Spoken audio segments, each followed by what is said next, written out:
It was funny, I started this week reviewing, if you'll remember, the movie Prime Minister.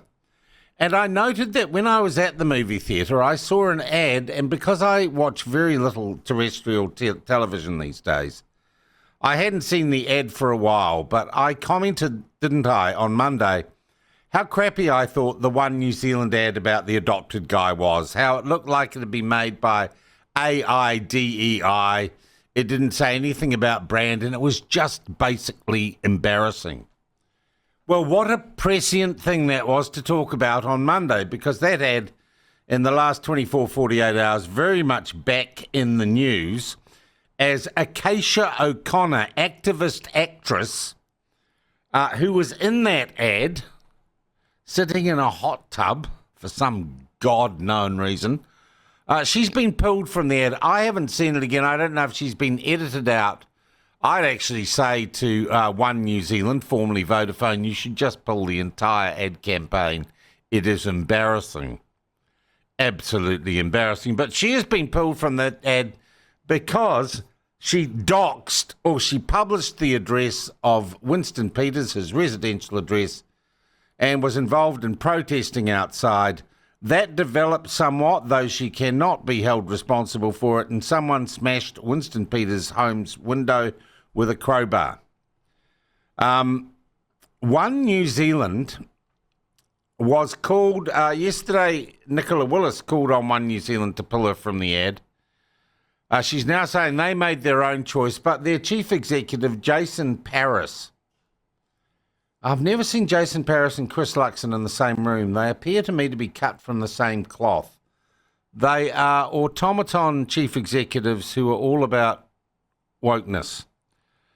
Jason Paris announced yesterday, One New Zealand said that Acacia's values didn't align with their brand values and she'd be removed from the ad.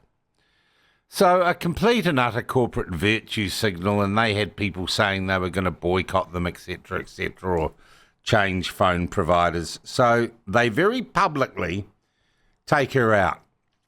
Well, I've got some experience of being taken out by Vodafone or One New Zealand. They took me off my last job in corporate commercial media. They had me removed from air at MediaWorks because they thought I wasn't woke enough. They did it quietly and silently. It was never done openly.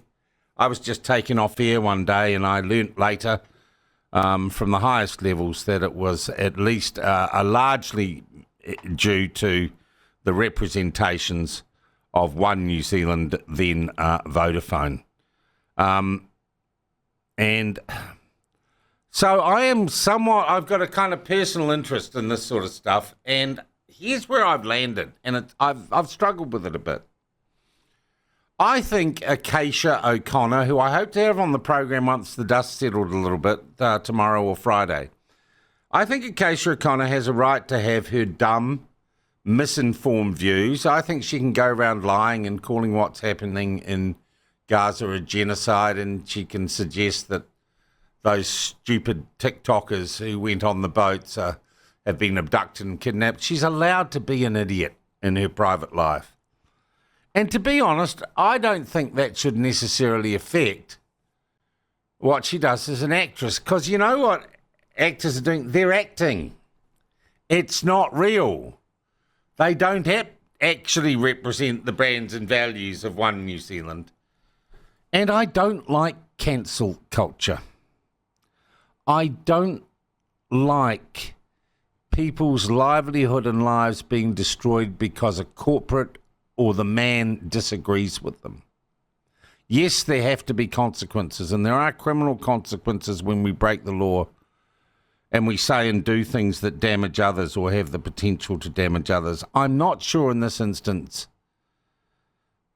that much is achieved by making a martyr out of Acacia O'Connor. Just let her talk and expose herself for the idiot she is. I noticed Chloe Schwalbrick isn't backing down, though, and the Greens are not backing legislation regarding protesting outside private residence. I think the Greens have horribly misread the room on this.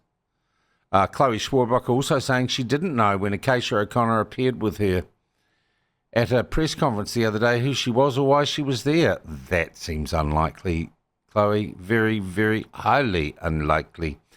And no one who has interviewed Acacia O'Connor, as far as I'm aware, has yet asked her why she got $33,000 from a Palestinian Give a Little page. No one's asked her that question, and that's the question I would like to have answered. I'd like to know who's funding all this activism in New Zealand. Who's funding the protest? Who's buying the Palestinian flags?